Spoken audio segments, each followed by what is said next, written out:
Duduk siap, gerak. Berdoa mulai. Berdoa selesai. Bersalam. Assalamualaikum warahmatullahi wabarakatuh. Waalaikumsalam warahmatullahi wabarakatuh. Bagaimana kabar kalian hari ini? Sehat? Alhamdulillah. Adakah teman kalian yang hari ini tidak hadir? Ada? Atau ini? Ibu. Ini.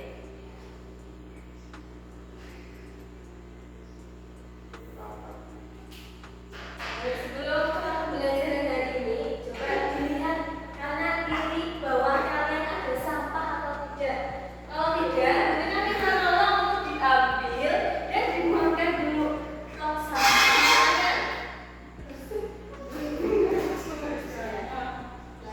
Buang dulu.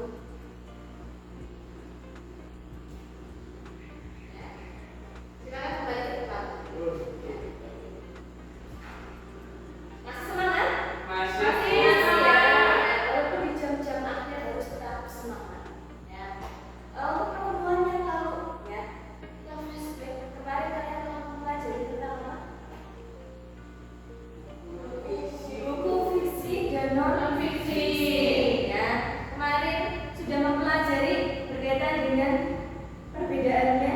Kemudian apa lagi?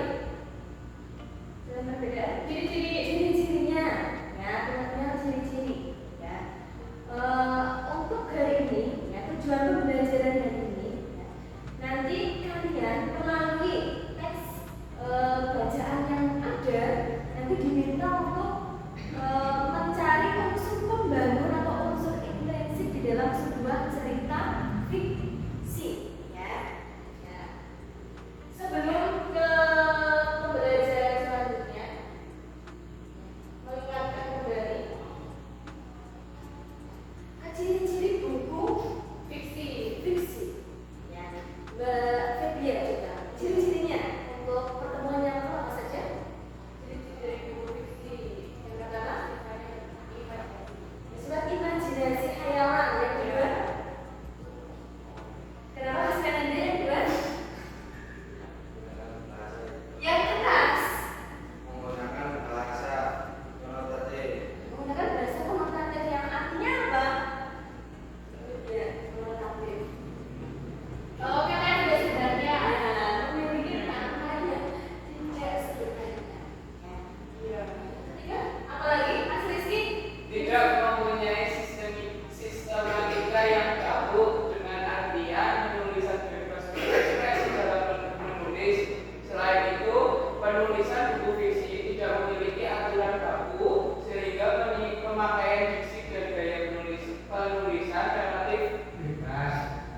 Kemudian sebelum kita ke sana, kalian pernah tidak menjumpai atau membaca sebuah buku fiksi karya Ahmad Tohari yang berjudul Ronggeng Dukuhan?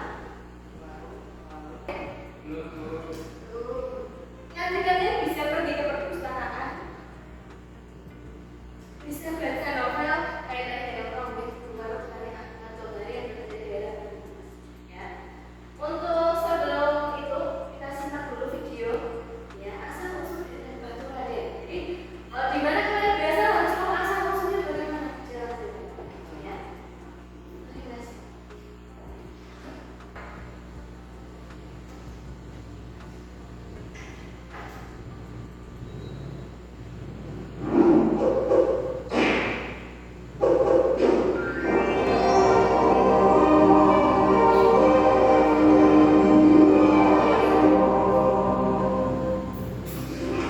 Asal-usul Batu Raden. Kisah dari Provinsi Jawa Tengah. Pada suatu waktu, ada seorang pemuda yang berkelahi dengan seekor ular besar. Di kemudian hari, cerita pemuda yang berkelahi dengan ular tersebut menjadi awal kisah asal-usul sebuah tempat yang bernama Batu Raden. Batu Raden masuk ke dalam wilayah Kabupaten Banyumas, Provinsi Jawa Tengah. Batu Raden juga dikenal sebagai tempat wisata yang memiliki pemandian air panas alami. Di zaman dahulu kala, ada seorang pemuda yang bernama Sultan. Pemuda yang berasal dari keluarga miskin itu sehari-hari bekerja sebagai abdi dalam di pendopo kabupaten. Hari itu, Sultan sedang membersihkan pekarangan belakang rumah Adipati.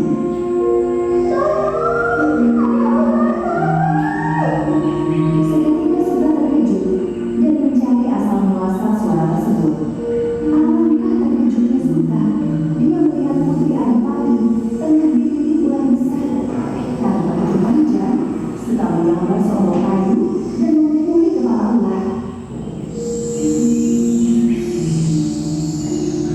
Ular yang marah itu pun menyerang Sultan, sedangkan Sultan menghadapi ular itu dengan seonggok kayu. Sepertinya ular itu akan menemukan kematian. Tubuh Sultan sudah berdiri. Si ular siap memangsa Sultan.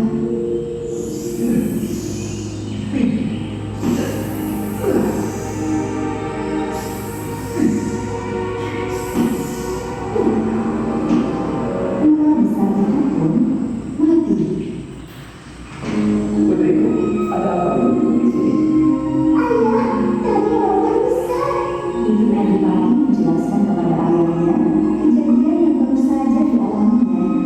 Putri Adipati juga tidak lupa mengatakan kepada Adipati tentang keberanian Sultan melawan ular besar itu.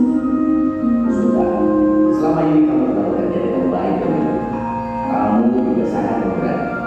Karena itulah, aku mengangkatmu sebagai penawar putri dan memberikan hadiah sekaligus perhiasan ini kepadamu.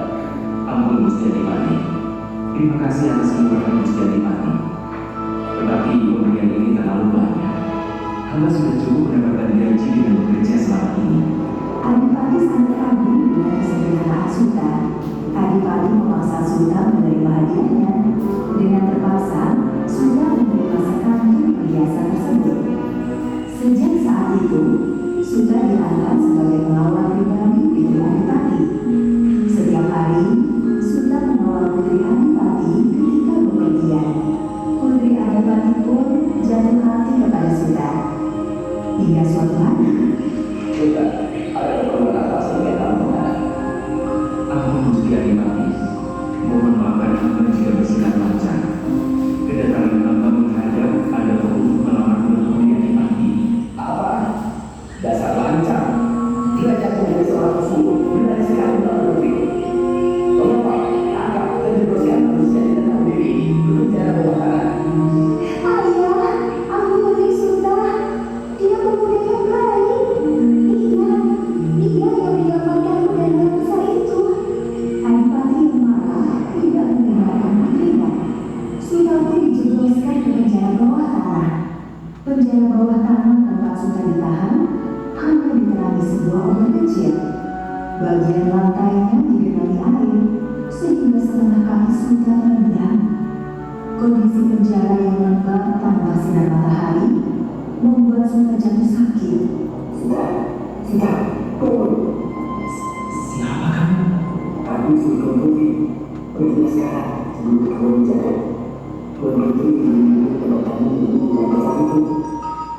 Sulta segera menemui Putri Adipati di tempat kedudukan di Putri Lapisan itu.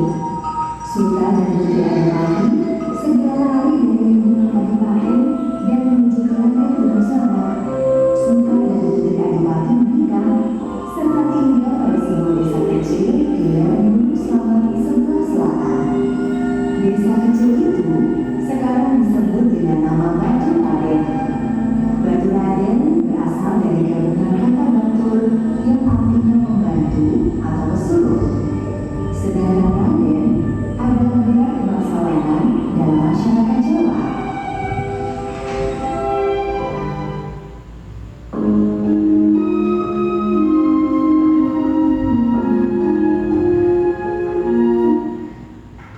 Dari apa yang sudah kalian simak, Mas Rena tidak takut? Ternyata sudah melek otak itu ya. Biar lebih senang lagi, sekarang kalian berdiri, gerak, berdiri.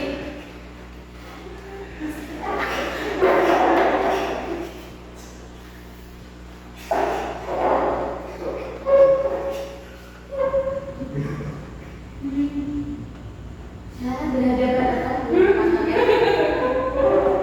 Yang laki-laki berbola, yang laki hadap ke perempuan, yang perempuan hadap ke laki-laki. Silakan dipegang pundak teman kalian. Nah, dipegang jangan dicopot ya. Jadi dipegang. Kursi yang menghalangi silakan dimasukkan dulu ya. Kursinya ya. Nah, sudah. Ini kursinya ya. Nanti kalian melakukan dan mengucapkan lawan dari apa kata yang dari saya contohkan. Misalkan saya contohkan maju-maju. Nanti kalian mengucapkan mundur dengan melakukan gerakannya. Gerakan mundur. Bisa dimengerti? Bisa. Kalau ada semangat tidak penting terus ngantuk ya. Ya konsentrasi. Ayo konsentrasi. Konsentrasi. Maju-maju. Mundur. Maju-mundur. Mundur. Mundur-mundur-mundur. Maju. Maju-mundur. Mundur maju. Oke, beri tepuk tangan. Silakan duduk kembali di tempat kalian. Mas Rena ada masih ngantuk? Masih. Iya, bos. Sendirian aja.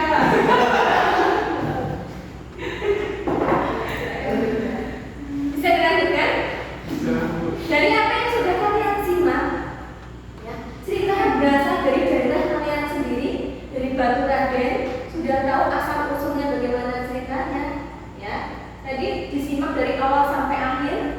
Nah, cerita yang kalian simak tadi dari awal sampai akhir, ya, ini sebelum kita urutkan itu dinamakan alur, ya, atau jalannya sebuah cerita, ya. Dari awal pengenalan cerita diawali dengan kehidupan seorang raja, ya, di mana ada pembantunya, ada memiliki anak, ya, di situ ada pengenalan tokoh, ya. Kemudian setelah itu, setelah pengenalan cerita ada lagi, ya, munculnya konflik. Ada konfliknya atau tidak? Ada konfliknya apa? Oke, bertarung dengan ular. Di sini ada sisi imajinasi, hayalan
kata-kata yang lainnya. Kemudian lanjut ada sudut pandang. Apa itu sudut pandang, Renanda? Gimana? Pandang adalah cara pandang pengarang dalam menghadirkan tokoh dalam sebuah cerita. Menghadirkan cara sang penulis menghadirkan tokoh dalam sebuah cerita. Contohnya apa, Bu? Misalkan dalam sebuah cerita Batu Raden ternyata tadi ada narasi yang mengatakan aku ini berasal dari keluarga bangsawan. Ya. Tokoh aku, oh ya, jangan. Tokoh aku, ya, mencerminkan sudut pandang orang pertama pelaku utama. Ya. Lalu ada lagi sudut pandang orang ketiga serba tahu. Mengapa serba tahu? Biasanya hadir di dalam sebuah cerita disebutkan nama yang memerankan. Misalkan Tuan Putri namanya siapa? Misalkan tadi ada namanya tidak Tuan Putrinya? Tidak ya. Oke, misalkan dicontohkan Tuan Putri Kanaya melarikan diri dengan Pangeran Asoka, misalkan seperti itu. Iya. Nah, itu sudut pandang orang yang tidak serba tahu. Kemudian yang terakhir, ya, unsur pembangun yang terakhir untuk intrinsik adalah amanat. Ya, apa itu amanat, Mbak Devi? Amanat adalah pesan moral yang tersirat dalam sebuah cerita. Pesan moralnya, ya. Jadi sebuah cerita, istilahnya dipublikasikan, dibuat, ditulis itu pasti akan ada pesan moral dan yang bisa kalian ambil dalam kehidupan sehari-hari, hal positifnya. Ya, Mas Rizky tidak bicara sendiri. Ya. Dari cerita asal usul Batu Raden, amanah yang bisa kamu ambil dalam cerita itu apa? Cinta ditolak, kasih pun siap. Cinta ditolak, kabur pun siap. Bisa dicontoh atau tidak namanya? Kehidupan sehari-hari. Ya, intinya yang hal-hal positifnya bagi pemberani. Nah, nanti kalian bisa membuat dari hidup pokok, istilahnya kata pemberani itu hal yang memberanikan diri, hal positif itu di sudut mana atau dari masalah itu yang pemberaninya bisa kalian uraikan hal positif. Ya. Dari ini ada yang ingin ditanyakan?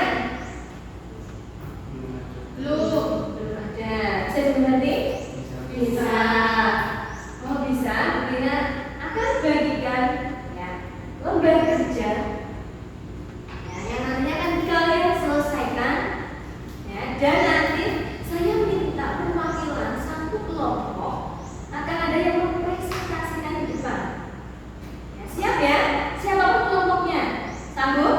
Sanggup. Sanggup. Oke, Bu Dina bagi kelompoknya dulu.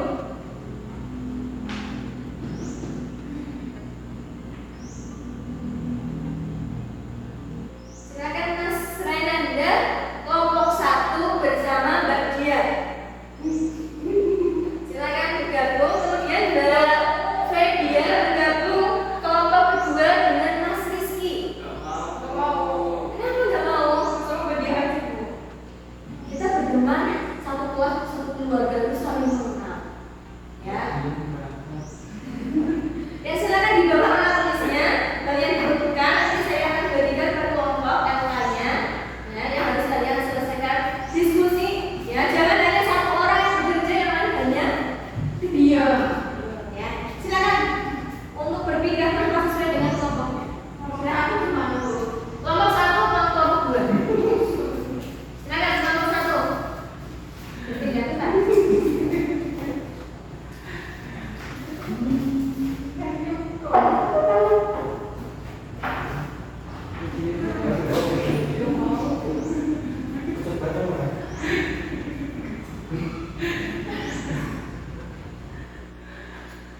Sudah Oke, kok. ya. Silakan didiskusikan. Ya. Di situ ada cerita apa di situ? Di LKPD ada cerita Laskar Pelangi. Nah, di mana di dalam cerita Laskar Pelangi ya ada unsur-unsur intrinsiknya atau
Silakan, ayo. Maju dulu silakan. Saya aja mulai. Berdiri di sini. Ya. Berdiri. Ada berapa?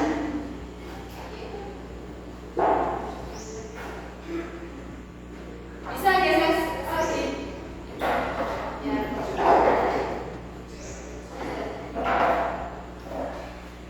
Geser.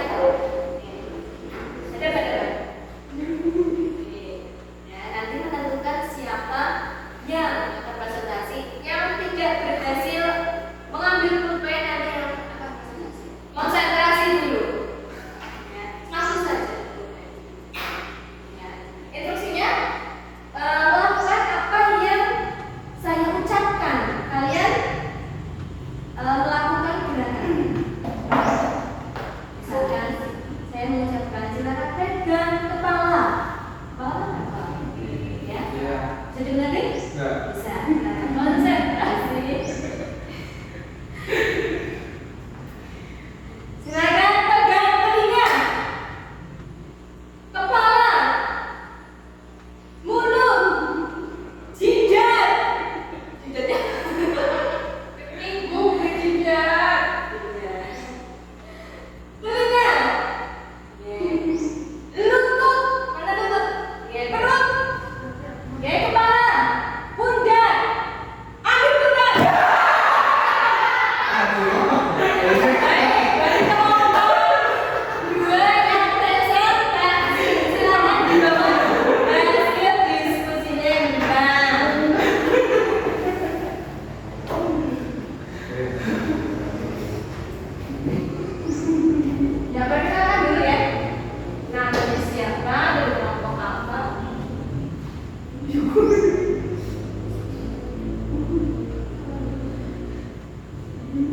Assalamualaikum warahmatullahi wabarakatuh. Waalaikumsalam warahmatullahi wabarakatuh. Kami dari kelompok Spontan. akan mempresentasikan hasil diskusi jam. Kelompok apa? Uy. Spontan. Oke, kelompok spontan. Uy. Oke, silakan presentasikan unsur-unsurnya yang kalian tentukan. Oke, yang pertama ada tema. Ya. Temanya itu adalah pendidikan Bu. Pendidikan. Kalau kalian menyimak ya, barangkali ada hal yang berbeda nanti bisa menanggapi atau menambahkan. Unsur yang kedua itu ada tokoh.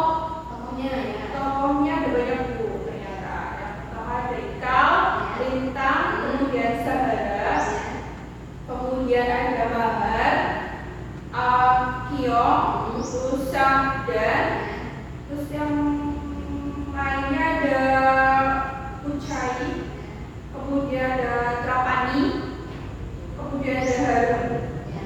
Bu Muslimah, kemudian Pak Harfan, kemudian ada Flo, yang lainnya ada Ali, itu Bu. Ada totalnya 15 yang kami temukan. Iya. Masih ada waktunya ya. Ada. Ya, waktunya sudah selalu disampaikan.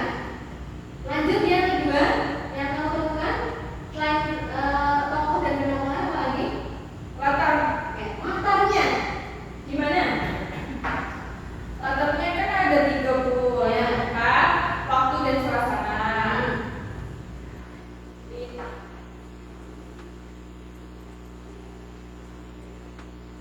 Tempatnya ada di sekolah, di sebuah sekolah. Kemudian latar waktunya itu Siang hari. Campuran. Baik. Kemudian apa lagi? Suasananya. latar suasananya. Bagaimana? Ya. Kalau suasananya itu ada senang, cemas, ada sedih. Mungkin yang menggambarkan suasana senang itu waktu cerdas cermat di SD Muhammadiyah Bu. Suasana senang itu waktu remaja yang jadi juara. Terus yang suasana sedih menggambarkan Ikal dan kawan-kawan Bu saat berpisah dari Lintang karena memutuskan untuk berhenti sekolah. Karena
Yang ketiga, sebagai guru haruslah dengan ikhlas mengajar dan berdedikasi tinggi pada pendidikan. Mungkin itu aja sih Bu dari kelompok kami. Dari kelompok lain ada yang ingin menanggapi atau ada yang pertanyaan jawabannya berbeda, silahkan disampaikan. Mbak Dian, kelompok 1 bagaimana jawabannya? Ada yang berbeda dari kelompok yang sudah presentasi? Sama Bu. Sama. Beri tepuk tangan kelompok U. Terima kasih. Wassalamualaikum warahmatullahi wabarakatuh. Waalaikumsalam warahmatullahi wabarakatuh. Baik, terima kasih.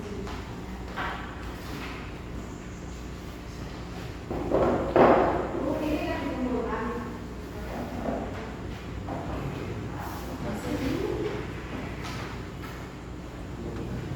Dari apa yang sudah kalian pelajari hari ini, silahkan dikeluarkan HP-nya kembali. Ya, misalkan baterainya cukup, kuota ada, saya men-setting ya. Nanti teruskan ya oleh semua. Habis. Ya, setting ya. Barang siapa berapa dapat pahala. Ya, ya. Sudah saya setting, silakan dikerjakan secara individu. Ya, dari apa yang sudah kita pelajari hari ini untuk mengukur kemampuan kalian. Kita duduk.